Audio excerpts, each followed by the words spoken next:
ہم مدینے میں تنہا نکل جائیں گے اور گلیوں میں قصداً بھٹک جائیں گے، ہم وہاں جا کے واپس نہیں۔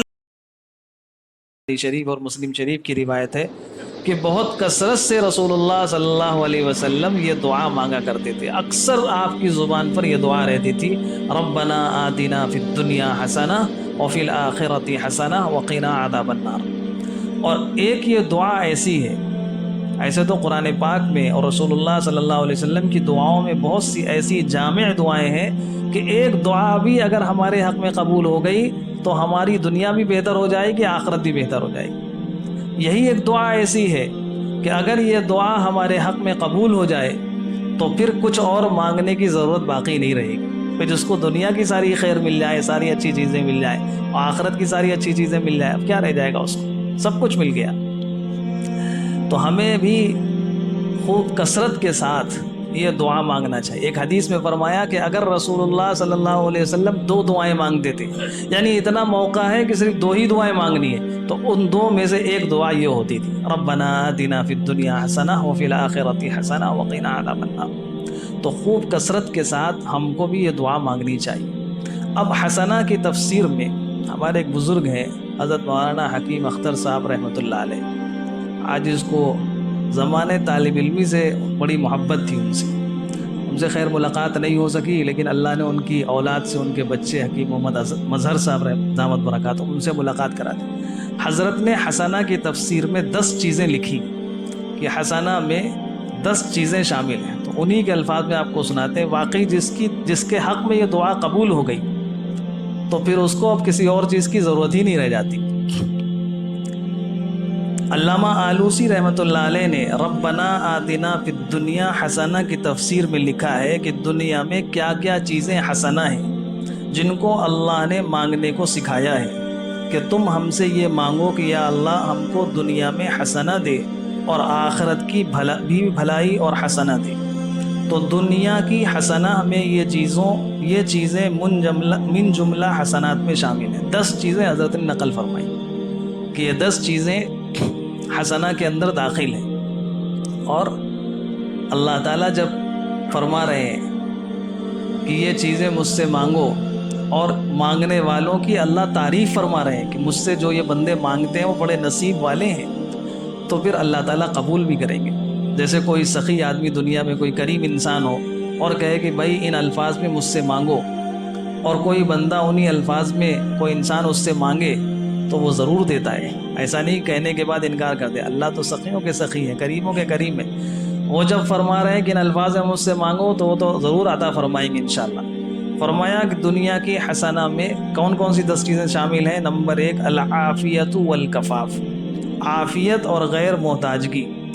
نمبر 2 المرأۃ الصالحہ، نیک بیوی۔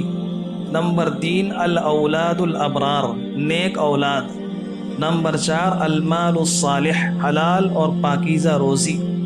نمبر 5 العلم والعبادہ، دین کا علم اور اس پر عمل کی توفیق۔ نمبر 6 ثناء الخلق، مخلوق میں تعریف اور نیک نامی۔ نمبر 7 الصحۃ والکفایہ، صحت اور کفایت۔ نمبر 8 النصرۃ علی الاعداء، دشمنوں کے مقابلے میں اللہ کی مدد۔ نمبر 9 والفہم فی کتاب اللہ، کتاب اللہ کی فہم اور سمجھ۔ نمبر 10 صحبت الصالحین، اللہ والوں کی صحبت۔ ربنا آتنا فی الدنیا حسنہ، یعنی اے ہمارے رب ہمیں دنیا میں حسنہ عطا فرمائیے۔ تو حسنہ سے مراد ہے المرأۃ الصالحہ، نیک بیوی، الاولاد الابرار، نیک بچے۔ اب نیک بچے کون ہیں؟ لائق اولاد وہی ہے جو رب کا بھی لائق ہو اور ابا کا بھی لائق ہو، یعنی جو اللہ کی بات بھی مانے اور بندوں کی اپنے ابا کی بات بھی مانے اور رب کی بات بھی مانے۔ یہ نہ ہو کہ ابا کی تو ٹانگ دباتا ہے لیکن نہ نماز پڑھتا ہے نہ روزہ رکھتا ہے، ایسا بندہ پھر ایسی اولاد ابرار نہیں ہے کہ ہمارا کہنا تو بہت مان رہی ہے، ہم جو کہتے ہیں فوراً کر دیتی، لیکن نہ ایک وقت کی نماز، نہ روزہ، نہ قرآن کی تلاوت، کچھ نہیں. ہم کہیں بھائی میری اولاد بہت نیک صالح، بہت اچھی اولاد اللہ نے، یہ نیک اولاد نہیں ہے. لائق وہی ہے جو اللہ کا بھی فرما بردار ہو. اور العلم والعبادہ یعنی دین کا علم اور اس پر عمل یعنی توفیق عبادت بھی حسنہ ہے. علم دین سیکھنا چاہیے، چاہے اردو کتابیں پڑھ کر ہو یا کسی علماء سے پوچھ کر. اور نمبر 4 والفہم فی کتاب اللہ، دین کی سمجھ، کتاب اللہ کی سمجھ. بعض میں علم دین تو ہوتا ہے لیکن اس کی سمجھ نہیں ہوتی، اس کا صحیح استعمال نہیں ہوتا. اس کی مثال ایسی ہے جیسے ہتھیار تو بہت عمدہ ہے پر چلانا نہیں جانتا. علم دین کو صحیح موقع پر استعمال کرنا اور اللہ کے لیے استعمال کرنا اور اس کو پیٹ پالنے کا ذریعہ نہ بنانا، یہ ہے تفقہ فی الدین، یہ ہے والفہم فی کتاب اللہ. تو اللہ سے حسنہ جس کے حق میں قبول ہو گیا تو اللہ تعالیٰ یہ عطا فرما دیں گے. اور نمبر 5 حسنہ کی 5ویں تفسیر المال الصالح، رزق حلال. 6ٹھی تفسیر ثناء الخلق، مخلوق میں اس کی تعریف ہو. آج کل جاہل صوفی گھبرا جاتا ہے کہ ہائے میری تعریف ہو رہی ہے. ایک صاحب نے کہا کہ میں تسبیح لیتا ہوں تو مجھے یہ خیال آتا ہے کہ لوگ مجھے کہیں نیک نہ سمجھنے لگیں. تو میرے شیخ حضرت ابرار الحق صاحب رحمۃ اللہ علیہ نے، حضرت جو ہردوئی کے تھے، حضرت کے شیخ تھے، تو حضرت مولانا ابرار الحق صاحب رحمۃ اللہ علیہ نے فرمایا کہ کیا آپ یہ چاہتے ہیں کہ لوگ آپ کو بدماش کہیں؟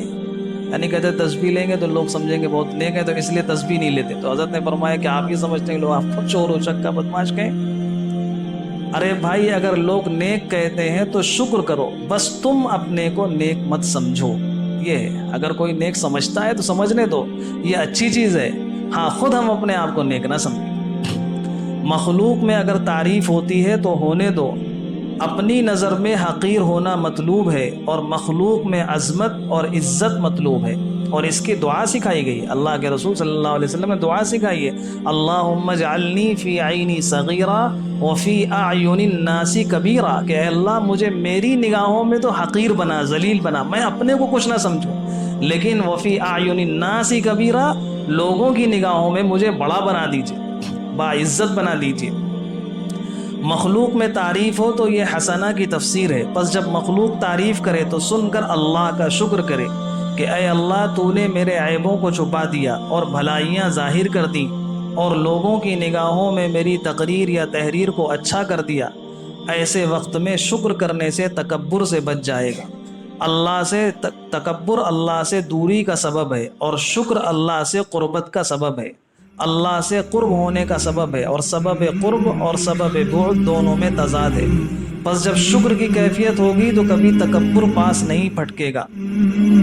تکبر اللہ کی رحمت سے دور کرتا ہے، متکبر کو اللہ کی طرف دھیان نہیں رہتا، اپنے اوپر نظر ہوتی ہے کہ یہ میرا کمال ہے، اور شکر میں اپنے کمال کی نسبت اللہ کی طرف کرنی ہوتی ہے. تو اللہ کا شکر ادا کرے کہ اے اللہ آپ کا کرم ہے کہ آپ نے مجھے یہ سلیقہ عطا فرمایا کہ آج مخلوق میں میری تعریف ہو رہی ہے. یہ آپ کی عطا اور آپ کا کرم ہے، میرا کمال نہیں. 7ویں تفسیر ہے العافیت والکفاف، یعنی عافیت اور غیر محتاجگی. اور عافیت کے معنی ہے السلامۃ فی الدین من الفتنہ والسلامۃ فی البدن من سیء الاسقام والمحنہ. ملا علی قاری رحمۃ اللہ علیہ فرماتے ہیں کہ عافیت کے معنی ہے کہ دین فتنے سے محفوظ ہو اور بدن برے امراض اور محنت شاقہ سے محفوظ ہو اور کسی کی محتاجگی نہ ہو. یہ حسنہ ہے. 8ویں تفسیر ہے الصحۃ والکفایہ، صحت ہو اور کفایت ہو کہ کسی کے سامنے ہاتھ نہ پھیلانا پڑے. 9ویں تفسیر ہے النصرۃ علی الاعداء، دشمنوں کے مقابلے میں اللہ کی مدد آ جائے. اور آخری تفسیر ہے صحبت الصالحین، یعنی اللہ والوں کی صحبت. جس کو اللہ تعالیٰ کے پیاروں کی صحبت نصیب ہو اور اللہ توفیق دے اپنے پیاروں کے پاس بیٹھنے کی، تو یہ دلیل ہے کہ اللہ تعالیٰ اس کو اپنا پیارا بنانا چاہتے ہیں. بس جب اللہ کسی کو اہل اللہ کی صحبت نصیب فرمائے تو سمجھ لو کہ یہ بھی اہل اللہ ہونے والا ہے. یہ 10 تفسیریں حسنہ کی حضرت نے فرمائی ہیں. تو اب یہ آپ دیکھیے ان 10 میں سے اگر قبول ہو گئی ہمارے حق میں یہ دعا تو اس کے علاوہ کیا رہ جاتا ہے دنیا میں؟ سب کچھ مل گیا۔ اللہ پاک ہم سب کے حق میں، ہماری آنے والی نسلوں کی حق میں، ہمارے اعزاء اقربا کے حق میں، سب کے حق میں یہ دعا قبول فرمائے۔ ربنا آتنا فی الدنیا حسنہ وفی الآخرۃ حسنہ وقنا عذاب النار۔ خوب کثرت کے ساتھ یہ دعا مانگنی چاہیے۔ اور بھی جو اس طرح کی جامع دعائیں ہیں رسول اللہ صلی اللہ علیہ وسلم کی اور قرآن پاک کی، ان کو مانگنے کی عادت ڈالنا چاہیے۔ اللہ پاک ہم سب کو کہنے سننے سے زیادہ عمل کی توفیق عطا فرمائے۔